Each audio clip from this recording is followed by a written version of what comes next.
Plumas County Public Health Agency, growing healthy communities.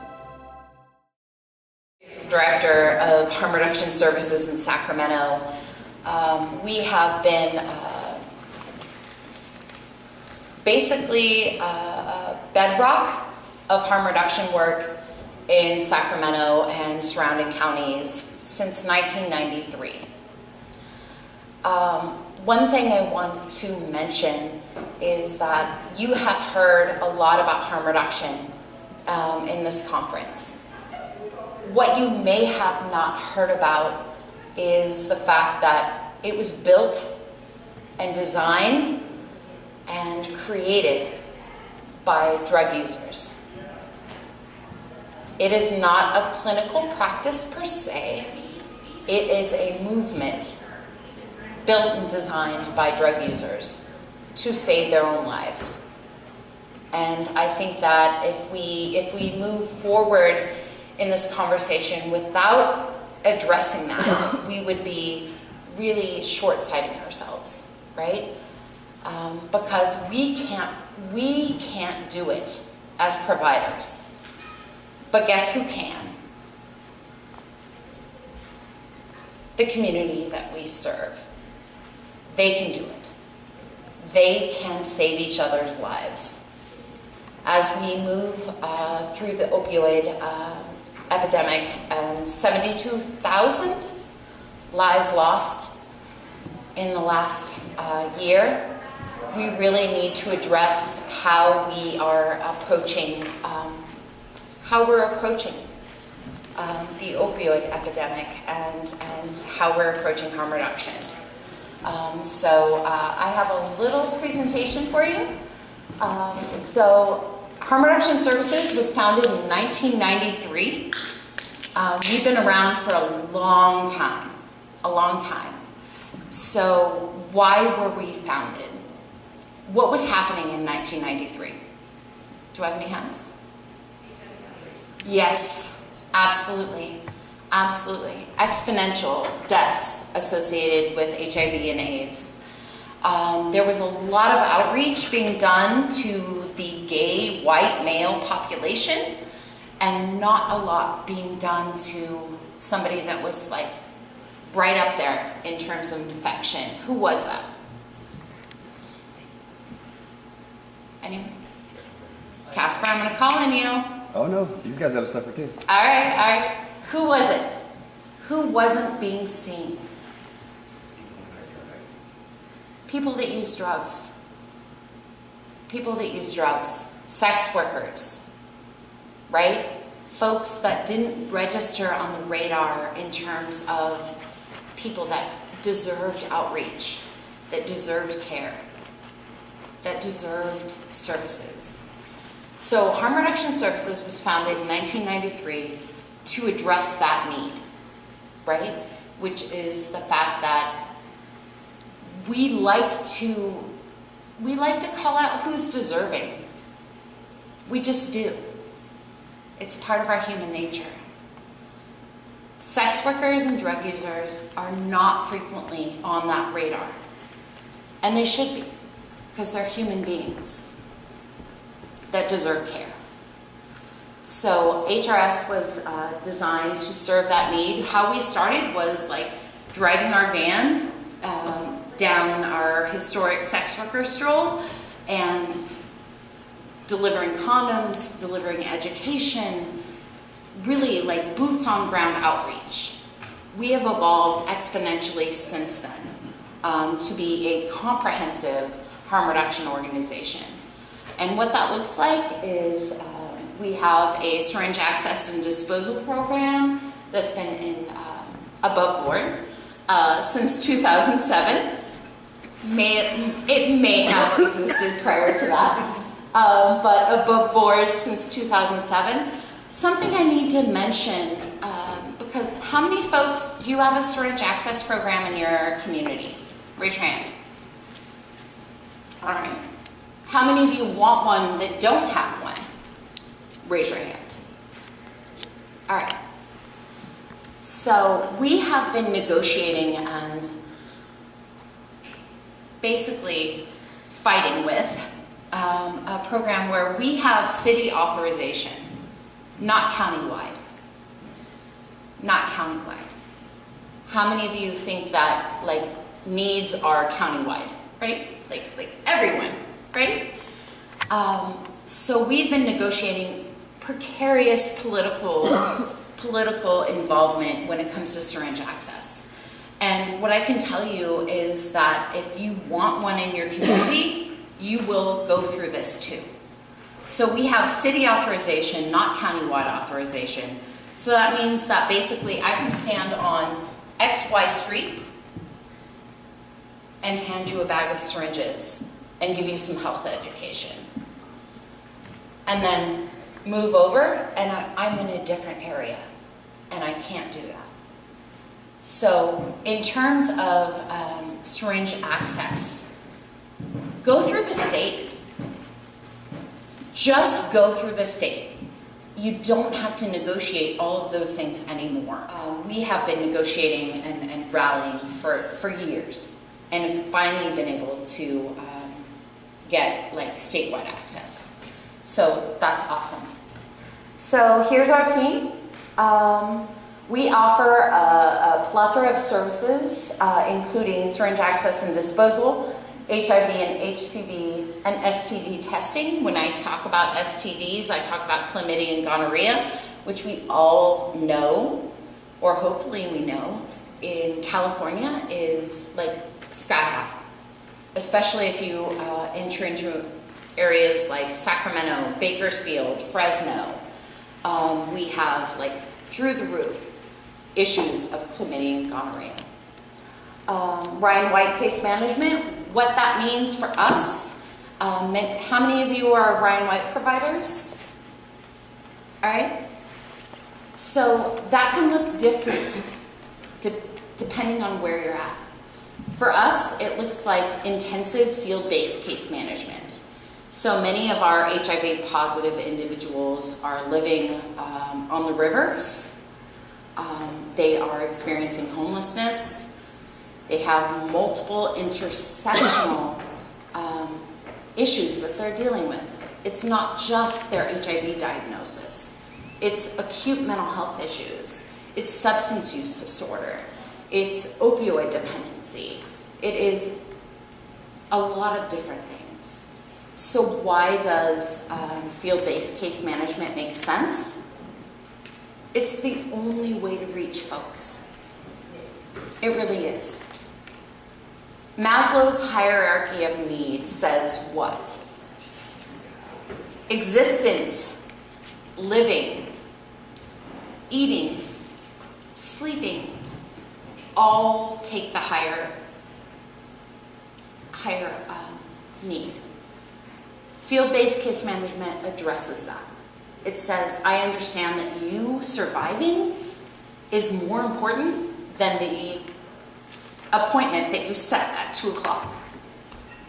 Your existence and your survival means more. Field-based case management addresses that. It says, I understand that, like, you're surviving. Me getting you to a medical appointment may not be as important to you. How can I make it important to you? I will pick you up. I will meet you at the McDonald's by the river. I will help you move your camp if you need me to. Let's take care of your health, right? It's important. Our field-based case management program is phenomenal. I can't even explain it to you. We also have a free medical clinic, and when I say free, I mean free. Like, do you have any ID? I don't care. Are you a documented citizen? I don't care. Are you a drug user? I'm so glad that you're here. I'm so glad that you're here. Are you a sex worker? I'm so glad that you're here. Our medical clinic sees about 1,000 people per year. Many of them are undocumented. Many of them are drug users and sex workers, which is who we want. That's why we designed our program. Joan Vittori Memorial Clinic was designed because Joan, who was a sex worker and an injection drug user, had experienced really, really horrible care from her local emergency room.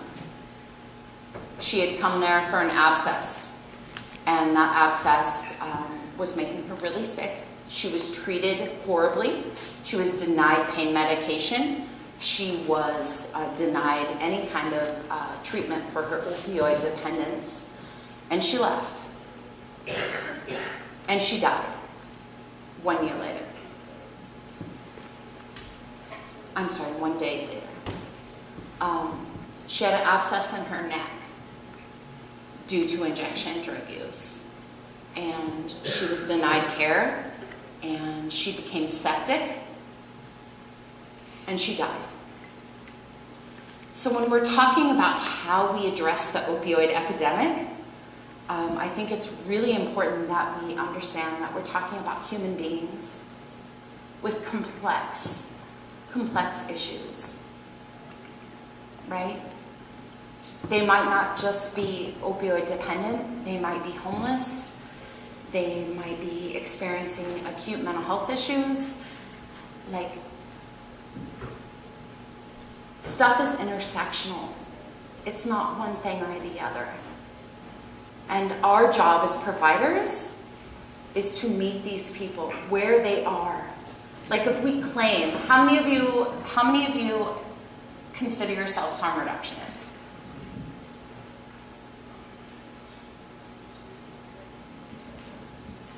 Your job is to meet people where they are. Meet them where they are. And that is frequently a very complex place. But we can do it. We can do it. We absolutely can do it. All right. Sorry, not a techie. You just go next. Yeah. You put the left. How about you do it? Okay. All right, do it. Do it. Take my job from me. I love it. So a little history. I already gave you that. HRS was founded in 1993. A little history about me, like, why should you listen to me? Why does what I say matter? I did not start as an employee of HRS. I started as a participant. I am a woman with a history in sex work and drug use. HRS saved my life in 1997 when I was experiencing acute opiate dependence, and they helped me to get into a methadone program, which saved my life. And I think that as we're talking about harm reduction, it's very important to understand that, like, this movement, this thing, was created not by y'all, not by us, but created by drug users and for drug users.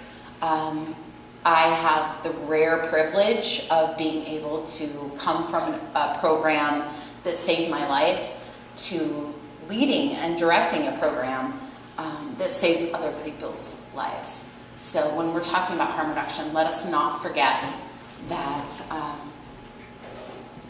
it really isn't about us. It's about the people we serve. Next. All right, so what do? A lot. So our program model is pretty unique in that we recognize that there is one primary barrier for people seeking services. What is it?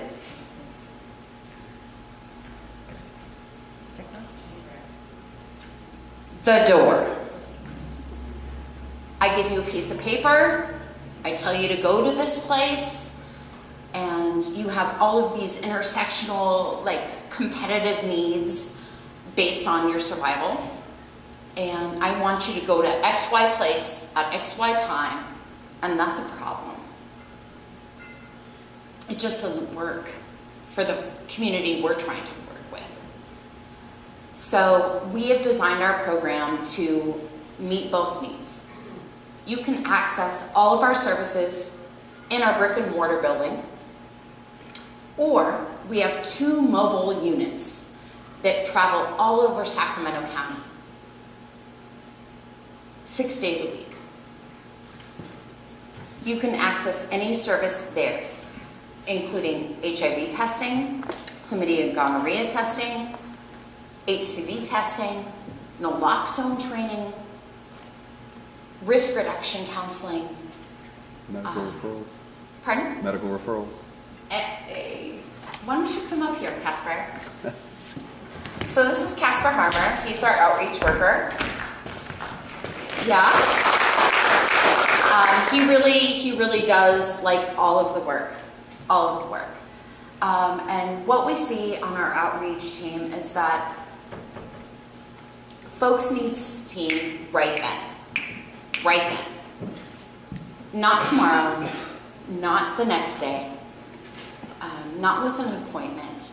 They need rapid response.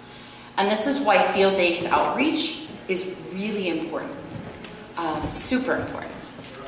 Can I get the next slide? So I'm going to let Casper respond to this one. I want to ask you, what do you mean when you say outreach? What does that mean to you? Trying to meet people where they're at. All right. What else?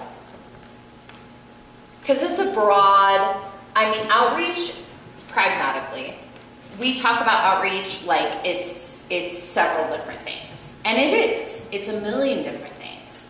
But when we're talking about reaching a drug user, reaching an unhoused person, what does that mean? I saw your hand up, sir, in the back. I'm sorry, I'm blinded by the light. Finding new patients. All right, absolutely. Reaching people that don't know who you are. Building relationships. Yes, ma'am. Meeting the needs as the people that you're serving are expressing their needs, not what you think their needs are. Oh, yes. Self-determination, right? Yeah. Anything else? Making real connections. Yeah. What does that look like? Sitting down and listening. Listening. Okay. What does that look like, Casper? It looks like building relationships. It looks like street respect. It looks like trust. When you go to a hospital, for example, the doctor and everyone under HIPAA doesn't ever say that you were at the doctor. If someone calls and says, "Hey, was Jim to the doctor?" they're not going to answer your question to the best of their ability. So when you're out there on outreach, you need to look like you are on outreach, or you need to look like you're not on outreach. You need to look like a participant, really. This is the nicest I've ever dressed in my life. The idea is that if you're giving someone services or referrals or just reducing their harm in general, out in the bushes, and then you walk away, and potential participant number 2 comes over to participant number 1 and says, "Who is that?" If he could say they were just lost and I was giving them directions, then you win, right? Provide all the services that you can and be incognito, because that confidentiality is there, because you're in their house. They didn't come to the hospital. You went into their house. Knock, knock on the tree, "Can I come in?" And you're trying to, that's already kind of forcing yourself on them, right? So you accept no the first 1,000 times until they see that you're giving everyone else help. And they think, "Oh no, that's Casper, he's cool as fuck. No, you can trust him." And then, from that, on and on and on, day after day, the whole town knows us now. And people that would be so against any kind of services or people coming in their domain or their space now, they look for us and they welcome us. And it takes years and years and years to build that up, but it only takes one day to lose it. You don't talk about anything around the dinner table. You don't put it on Facebook. You really treat it like a trust relationship between you and the people that insure themselves in you. Awesome. Thank you, Casper. So when we talk about outreach, we're talking about an intimate relationship with a community that really needs our help, right? But we have to earn that. It doesn't just come. Our program functions very street-based. We don't wear homogenized outfits. We don't have a t-shirt that says like outreach team. People know who we are because we've earned that relationship. And as we're evolving in terms of how we respond to the opioid epidemic, I think it's very important that we understand that like models change. Outreach is the #1 way that you will reach community that doesn't necessarily access your services already. Yeah, so this is a model. We have 2 mobile outreach units. We travel all over Sacramento County. Every service that we access, that we offer in fixed site is available mobily.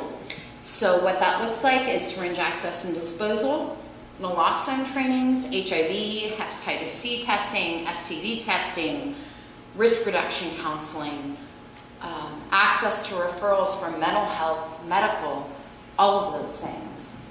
Next slide.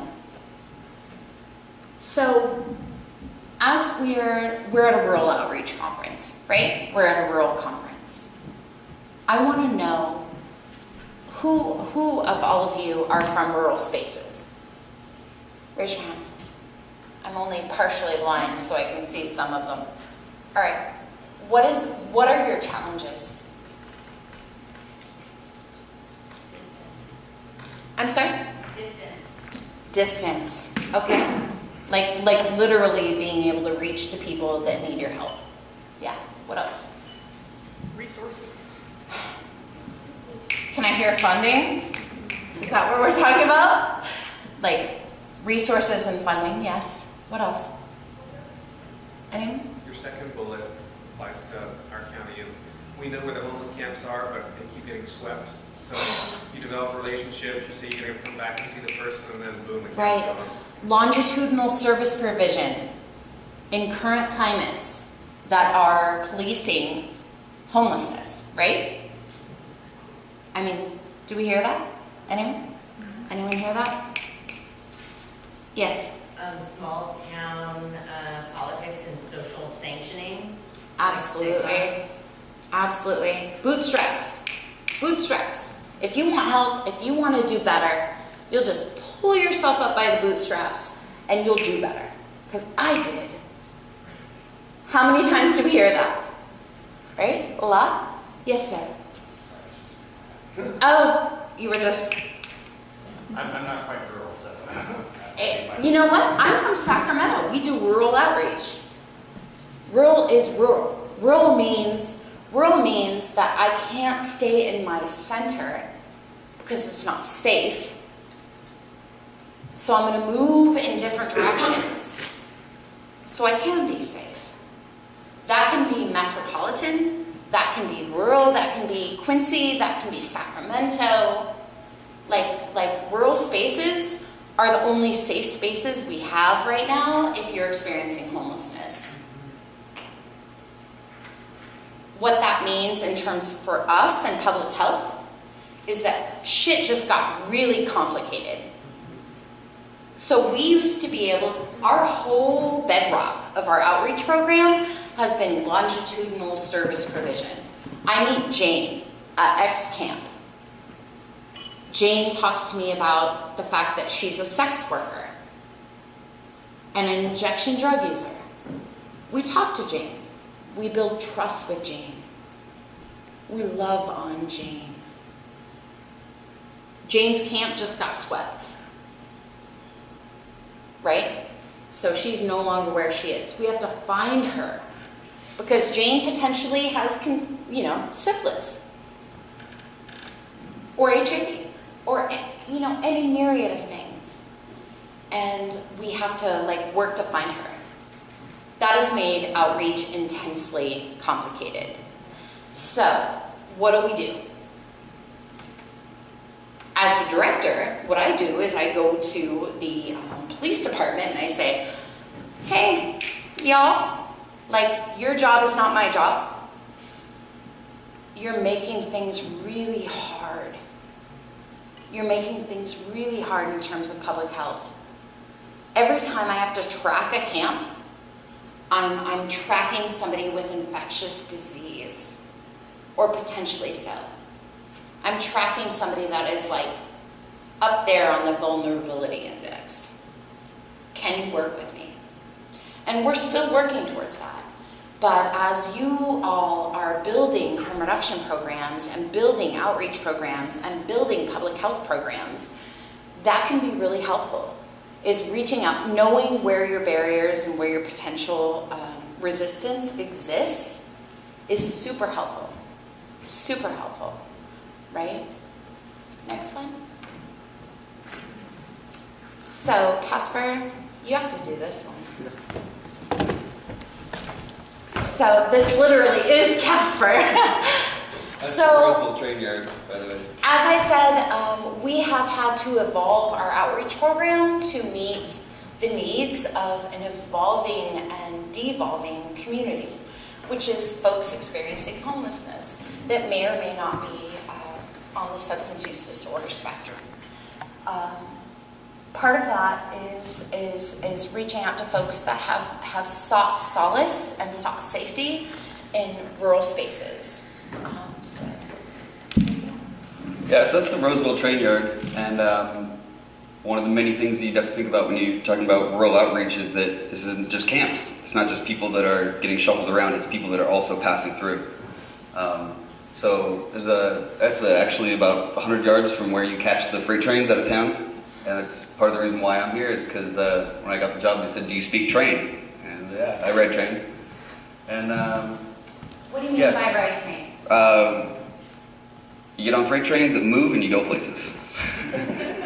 And I love that I get to still work there, even though I'm not riding trains except for vacations. And I don't have to work; I get to work every day, and it's a passion and a privilege. To where now, when I'm on trips, I'm still doing my job wherever I am.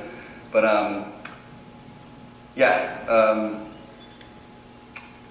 at all these places that we're going, like Melinda said, we're doing all the services that we would provide in the office, right? And we just kind of sneak education into each one of those things, you know. So if I'm giving somebody a pair of socks and they're saying, "Oh, I really needed them," I say, "Why?" And then if they say, "Oh, you know, I got athlete's foot," you know, and so, "Well, I don't have any athlete's foot cream, but I have some Monostat, which is the best athlete's foot cream you could ever use." And, kind of put in a little bit of life hacks and a little bit of education and maybe some jokes here or there. And at the end of the day, we come back to these places and they have cases of syringes for us that they went and picked up to make our jobs easier.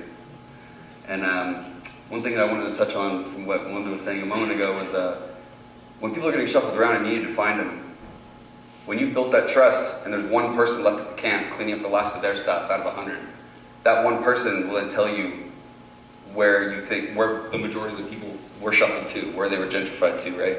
And so you can kind of build that, go there, try to find those people and just kind of like private investigator it, right? But also you can get your participants to work with you and give you hints, right? So we try to tell our people, "Hey, we heard your camp's going to get busted pretty soon. When it does, or if it does, can you please leave us a kind of note, like an encoded note." So all the places that we go have codes to them: Paradise, Grandma's House, all these things that usually are jokes that only we would get, but our participants kind of know what the names are too. So they'll leave us a sign, a note, spelled out in twigs and foliage, if need be, and that kind of tells us, "Hey, we just went here." It'll have an arrow and maybe a date, and they really work with us to help us find them after a while. And yeah. Awesome. Next. So, this is really important. And this, when I created this presentation, I was like, do I just do data-driven hubbub? No. You've had enough of that. You've had enough of that. If you're here and if you're in this presentation, you want to learn how to respond to community need. And I'm an expert in that. So I can give you that. So I also come from the community of drug users and sex workers. So I hope that you all listen when we're talking about serving that community and when we're talking about harm reduction. I'm not speaking to you from a professional sense. I am, in part. I'm speaking to you as a community member. And what we need to do is listen to community members. We're at a loss. 72,000 people died last year of opiate overdose. My friends, my community died last year. Let us be humble. As program administrators or workers, let us be humble. And let us recognize that if we really want to serve the people that are dying, we listen to the people that are dying. Listen for community expertise. Provide resources, referral info, and supplies to community leaders. Like, I'm not there 24/7, but hey, Dee, you are. Everyone listens to you. You're a leader in this community. How can I help you sustain this community? By providing resources, information, expertise, syringe access, naloxone, all of the things. Those should lie in the hands of people that are leaders in their community. Formal mobile provider network. We do that a lot. We work with UC Davis School of Medicine. We have what we call fed the harm reduction Kool-Aid to a lot of future doctors.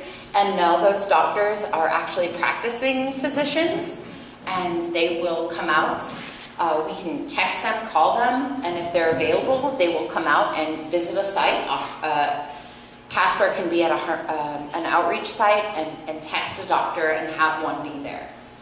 It's pretty amazing. Invite on-house community to share about challenges, barriers. Like, we need to know what's wrong before we can fix it. So in your community, what are the barriers? What are the challenges? How can we come together and fix those? Center the voices of community members with lived experience. So one of the things that I'm most proud of is that Harm Reduction Services in Sacramento is a collective of people that have experienced the very things that our participants face. We are a collective of queer, unhoused, substance using, sex working people that have survived that experience. And we are best equipped to serve the folks that we serve. And as you are building harm reduction into your organization, I really encourage you to reach out and be like, I can't do this on my own. I really need a drug user to tell me how I do this. I need a homeless person to tell me how I do this. Bring them onto your boards, bring them into your coalitions, bring them on board. Because otherwise, it's just hearsay. And it will never be truly effective. Next slide. So, here's the piece that you're all here for. So, HRS has been around since 1993. We started out with no employees, all volunteers. We literally had nothing. We were on the streets, jumping out of vans and handing out condoms and doing street-based work. And thank God for that. We now have 15 employees. We have a comprehensive body of programs that are all centered around serving people that use drugs, are HIV positive, or living and experiencing and thriving sex work. How do I fund that? Here's the short answer. You ready? Not easily. There is no magical solution. There is none. There are, how many of you have harm reduction programs already? All right. How many of you are trying to build them? All right. Here's what I have to say to that. Diversity. Getting out of your comfort zone. When I started, of course, I am a woman with lived experience, so I was like, I know harm reduction. That piece doesn't scare me. What scared me was sustaining the lives and the funding and the salaries of all of the beautiful people that worked for me. And what I found is that diversity has been the greatest thing I've ever done. So when we're talking about harm reduction, we can fund it through different ways. So there's the go-tos. How do you buy syringes? Many people will not buy syringes. Luckily, we have this amazing thing through the State Office of AIDS, which is a syringe clearinghouse. If you get a syringe exchange on board, they will fund you. You just have to jump through a minimal amount of hoops. That supplies. In terms of staffing, if you have staff, great. If you don't, there is an amazing thing called colleges. And those mother scratchers want volunteerism, intensely, especially if they're in public health, social work, medical students. Reach out to those folks. Reach out to your local universities. We literally we don't have the capacity to serve the amount of students that want to work with us. Right? It's amazing. There are some very pragmatic and concrete ways to fund your syringe exchange program. AIDS United, which loves and prioritizes serving first-time exchanges. So if you're new, if you're building, they want to fund you. If you're older, like us, and bigger, they're like, you got this, girl. The Comer Foundation, which is an amazing foundation, which will fund startup programs, other smaller programs. Open Society Foundations, which is all about social justice. They may not have syringe access funds for you, but if you are looking into expanding your sense of social justice work or building research bodies, they will definitely fund you. And then I already talked about CDPH. And then there's another one. Are you utilizing the things that are already there for you? We live in the model of FQHCs, right? How many of us have a FQHC in our community? Everyone. You might not know it, but you do.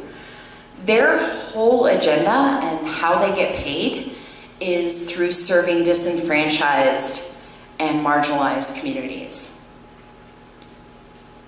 They don't reach them. They can't touch them, but you can. You can bring them to their door. Start leveraging those relationships with FQHCs in your community, because they will definitely, they only stay relevant if they have the avenue to reach the people that they're trying to serve. So what we've done is build these funding sources and resources with FQHCs around us, where they're like, we serve homeless people. And I'm like, no, you don't. No, you don't. And they're like, well, how can we do this better? And I'm like, our outreach team, that's how you do this better. We reach the people that you want to reach. Now pay us for it. In terms of small CBO status, that's how you do it. If you are an FQHC, partner with your local CBO. that are already touching the people that you're trying to serve. Next slide. Yeah, so a little bit more. Allies, community healthcare foundations. If you're looking for supplies, Direct Relief is a great community service provision. They provide non-prescription medical supplies and some prescription medical supplies to local community organizations that are serving disenfranchised folks. Pharma grants. I used to really ride the fence on this one because I am a social justice warrior. And I was like, F pharma, F all their stuff. I don't want to have a thing to do with them. Guess what? They owe you. They owe you. They are part of the reason why we're in this epidemic. And if they give you money and if they offer you money that doesn't cost you intellectually or ethically, take it. Take it. They have a ton of it. Take the money. Smaller charitable groups. So one of the things that we found that was like one of our greatest allies was these Catholic social justice warriors.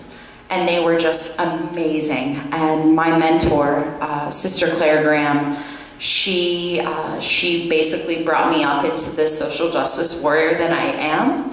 And rest in peace, she told me, she said, Melinda, tap into all of it. Every mother that you ever met is a harm reductionist in the making. She just doesn't know it yet. She loves her kids. She will fight for her kids. If her kids are addicted, she will fight for them still. And I have tapped into that a lot, and actually got a lot of good donations through that. Marketing to hospitals and FQHCs, we talked about that a little previously. So our folks, when we're talking about injection drug users, we're talking about people that go into the hospital for endocarditis, they go in for abscesses, they go in for a bunch of different stuff frequently. It behooves our local hospitals to fund harm reduction work. Because guess what? They don't end up in the hospital. They aren't costing as much. So marketing harm reduction in that sense is also a great thing. Next slide. I'm just going to wrap this up with telling you a little bit. I know I talked a lot about homelessness, and I think that's really important in this conversation because many of our folks that are here that are seeking our services are homeless. Next slide. So this is my friend Troy. I found Troy sleeping outside of our local, he called it the cow dairy because it had a cow in front of it, but it was our local liquor store. Troy is 65 years old. He's been living outside for 10 to 15 years. He is also schizophrenic, and he avoids urban areas. He is your typical rural casualty. So he very particularly and intentionally avoided interactions with other people. He had type 2 diabetes, untreated high blood pressure, untreated paranoid schizophrenia. And I stopped by the store one day, and Troy was sitting on the side, kind of hiding, and I was taking my dog to the groomers. And my dog jumped out and was like, really wanted to see Troy. And I was like, hey man, sorry about that. My dog's like super into you. And he's like, it's all right. Dogs are better than people. And I'm like, yes, they are. Yes, they are, for sure. And so my dog said hi to Troy, and that's how our relationship started. Just by that like little interaction. Engagement. Non-judgmental, positive regard for this human being. This smelled. That was homeless. He was a lot of things. So I went and I kept seeing Troy. I would go back there every couple days and I would say hi to him. And he would be like, hey, how you doing? I'd bring him some food here and there. And one day I went to go see Troy and he said, Melinda, my hand really hurts. And I was like, well, let's see it. His finger was black and necrotizing. And then he said, Melinda, my foot really hurts too. And I was like, you know what, Troy, we should go to the hospital. And he was like, I don't go to hospitals. And I'm like, fair enough. If I was to get a doctor to come here and see you like on your turf, would that be okay? And he was like, that sounds good. That sounds good. So I used that text line, right? We had talked about like innovative, amazing things that we can do in our healthcare networks. And I text a doctor and he said, I'll be there. My ER schedule is open after 9, I'll be there. So he came there and indeed, Troy's foot was necrotizing. Type 2 diabetes, right? Untreated. He got bit by a spider living outdoors. And his foot started to rot off. And we were able to negotiate through that visit. This is really serious, Troy. I will go with you to the hospital. I won't leave you by yourself. Are you willing to go? And he said yes. This is what we do in harm reduction.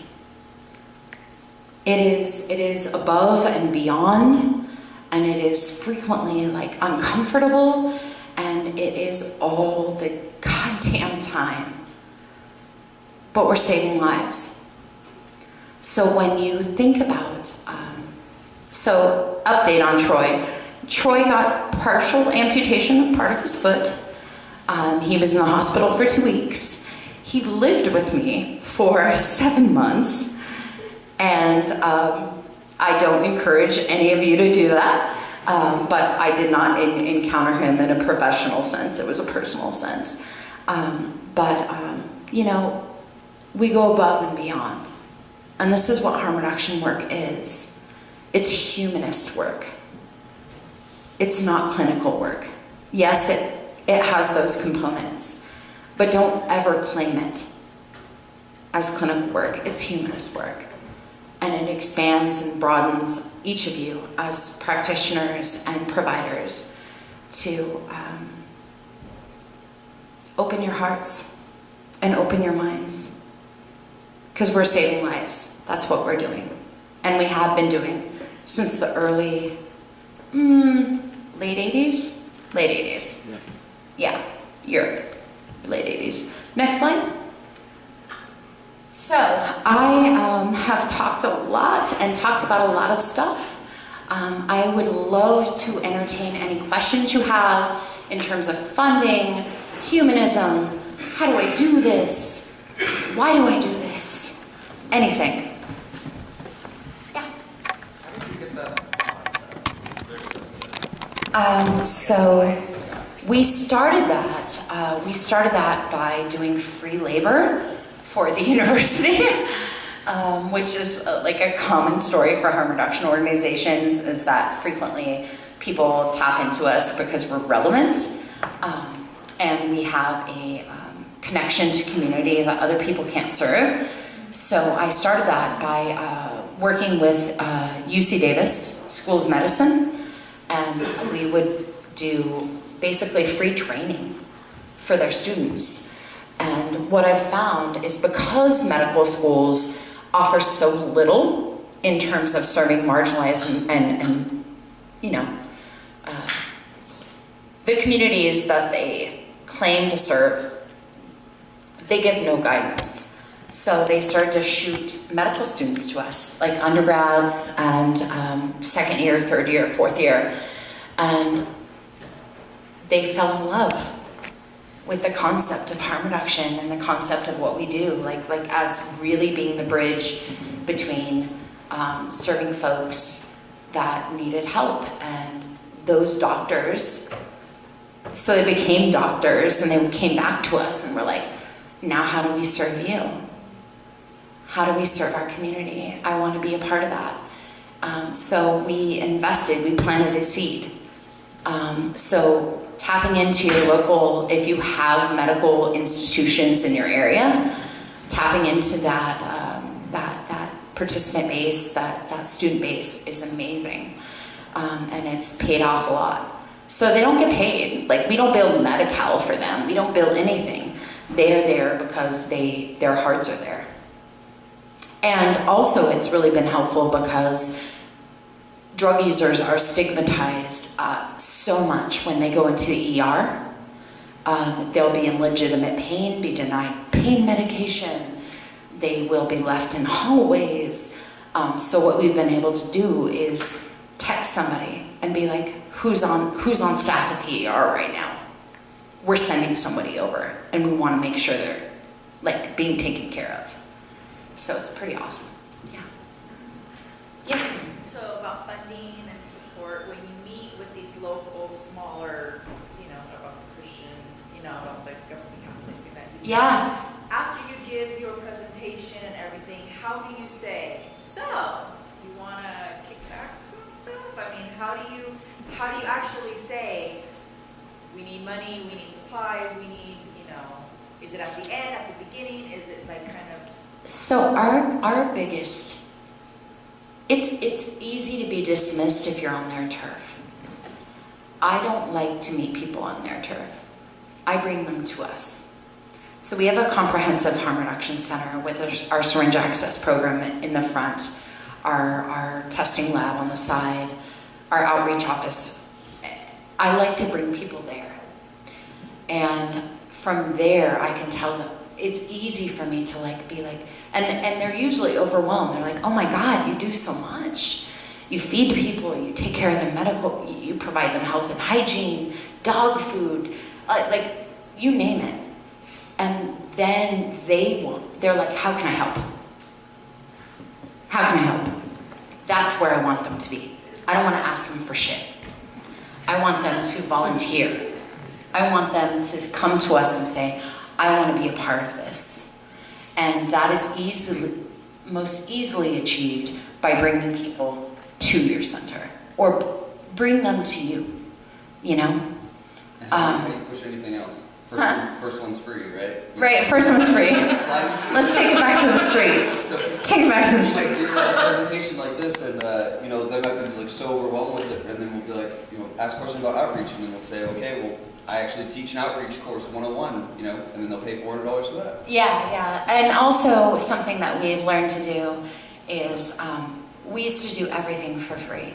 And this is very, very common for harm reduction programs because we're so judged that people we're like, we work extra, we are your classical person with lived experience. We work extra hard. We work harder than everyone else for something that's minimal. But when I came on as ED, I was like, oh, hell no. We rock. We need to start charging people for trainings, right? We need to actually start billing for that stuff because we do everything else for free. So being able to build our capacity around that has also helped create revenue because Casper will do a training for $400 and that buys how much shampoo, conditioner? 400 shampoos? Yeah, a lot. So it's funded some of our other work by charging for trainings. And you said that sometimes it takes 3 years to build a relationship and you can lose it in one day. What does that mean? Maybe you brought somebody new on that rubbed them the wrong way? What that means is that if you are lucky enough that you can bring a doctor out on site, right, to maybe meet with a person like Troy, per se, right? But this doctor is very scared for his license, and he is quick. If he's not from lived experience, he might want to 5150 somebody. And in part of our outreach training, maybe you'll see it someday, we are adamantly against that in almost every circumstance and case you can think of. 99.99, don't 5150. And if the doctor can't handle that, then you're not coming out with me. Even if you might save his life, I'd rather see that person have harm done to them by themselves or by some other means, rather than you take away their autonomy and their license to live as they were, right? Because you're basically arresting them by 5150ing them, and it affects them and follows them for the rest of their lives. So if they do that to somebody, and the rest of the community or their camp that they're in sees that just happened, they're like, oh no, you can do that to me. Yep, we're done. Reputation's over. Yeah. Because we are the people that now bring people in that are going to take you away and take your choices away and your freedom away. And so we have to really, vet our doctors and be like, I'm sorry, you can't come out if you're going to 5150, and if they can't do that, then they can't come out. So that's one way that you could lose. I'm sorry. Oh, I was going to ask a question about your level of consumer involvement at your agency. Do you have a users union, or how do you get that, consumer data that drives your services? Surveys and a suggestion box and dialogue. And I know this sounds weird, but so we don't have a formal users union, although we interact highly with the local. We are the users union. So we have staff that are active drug users. We have staff that are sex workers. We have staff that have... Is anyone homeless right now? Not right now. Yeah. Oh, yeah. We have staff that are homeless. We are the representative body of people that we serve. And because of our intensive work in the streets, I am not the boss. You know who the boss is? The people we serve. They are the bosses. And keeping that on the forefront of all things that we do is very, very important to us. That harm reduction was not founded by clinicians or doctors, or it was founded by sex workers and drug users and people trying to save each other's lives. And we never stray far from that. We've created a large body of work, but that remains at the center. Because it's their house, it's their program. Yeah. Like we tell them, like literally, there's a sign at our front desk that says, "This is your program. Brag about it. Save it. Take care of it." How should we do that better? I don't know if that answered your question, but Thank you. yeah. Any other questions? Yes, in the back. I'm sorry. I'm blinded, partially. You mentioned talking to the ERs because the cost of the homeless coming in. Yeah. We've actually reached out another level above that to the 2 health plans, because it's the health plans that are responsible for paying for these people with Medi-Cal sometimes, and they don't like the revolving doors. Right. Have you reached out to Anthem, California Health and Wellness about funding part of your team? Because there's cost savings to them for a lot of their members. So, not the health plan specifically. That's mostly because I don't want to be indentured to them. But the hospital's Dignity specifically, which will actually treat our folks with a modicum of respect. One of the reasons I reached out to them specifically was because they called me and they had a 23-year-old female, second time coming into the hospital with endocarditis. Like she was half dead. And they're like, "Oh my God, Melinda, we don't know what to do. Like, we're looking at discharge planning and we don't know what to do." And I was like, super simple. Have you offered her Suboxone upon release? You you need to treat them while they're there or they will leave. Like if you leave a opiate dependent person in the hospital detoxing, they will leave. AMA. Every time. I would too. I did. So that was like building a bridge to them, being able to like treat people with Suboxone, offer them Suboxone while in the ER. And now they pay us for a case consult. They're like, "We don't know what to do with this person, but we know you do." So we've marketed our expertise to local hospitals, but I haven't reached out to health programs because they're just hella grimy. I'm scared to do that. The data's all there, so like the CDC's latest data says that for every $1 spent on harm reduction, it saves the government and the hospital $7. Yeah, I mean, yeah, and also marketing that information as well. Like if there is a pragmatic, like harm reduction is so well substantiated in terms of evidence and research, people just don't know about it. So sometimes it's us like giving them that research that helps. Yes. I'm with David from Berkeley Needy. David!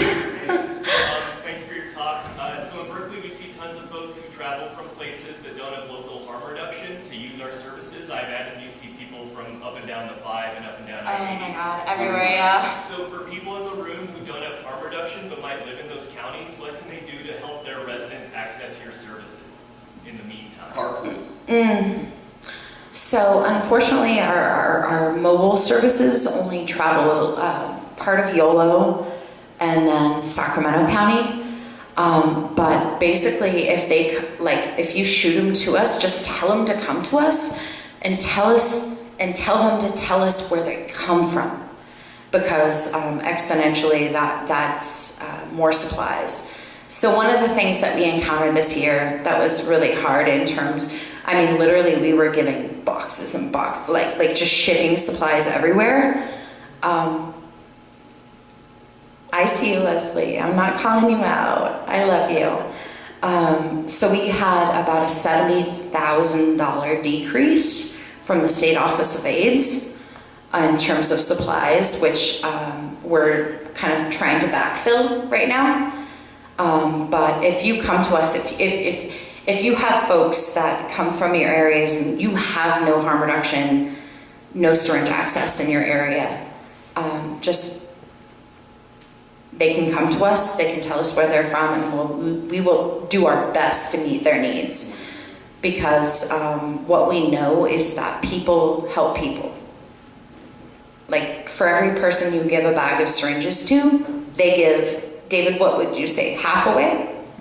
Yeah, at least. Yeah, at least half of them go to other people that need supplies. I think it's really important though to mention that people need to pull us aside and say where they're from, because if they're in a queue or a line and they say, oh, I'm from this place or this place or this place, and they likely don't have ID and we don't check ID, everyone in line is now from Kansas or wherever. And so everyone, I'm like, aren't you my neighbor? And they're like, no, I've never seen you before. It's uncanny. So yeah, when you send people to us, make sure that they kind of like get out of the line, flag us down, and let us know, on a one-on-one conversation. And also importantly is like, as you structure your programs, needs-based distribution is best practice. 1-for-1 is garbage and causes HIV and causes a whole bunch of other stuff. So needs-based distribution is the best practice. Now, what we need to do is like lobby ourselves together and say we need enough supplies to do that, right? We need to. This is public health. It's not individual health. Like our local health departments should be funding this shit, and they're not. And they're not. So you are the change makers. So I think I've talked too long. I have one more slide, a very important one. If we can hit the next slide.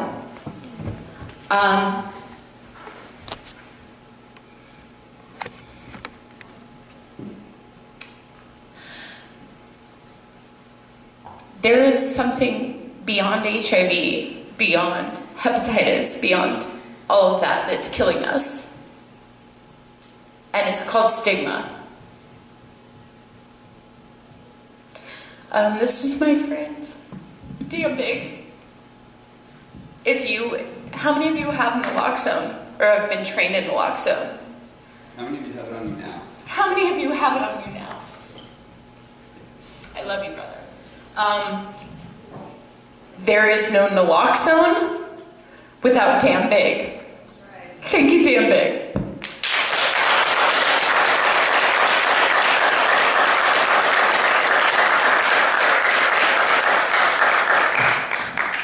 Love. Please love on a drug user today and every day.